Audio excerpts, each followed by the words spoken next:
These people came to get a fridge. I told them it's a regular size refrigerator.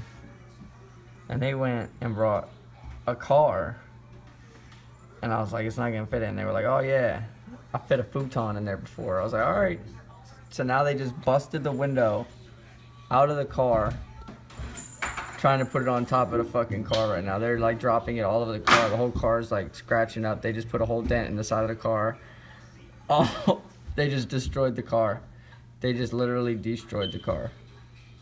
Holy fucking shit. They just caused like fucking $5,000 worth of damage to the fucking car. No fucking...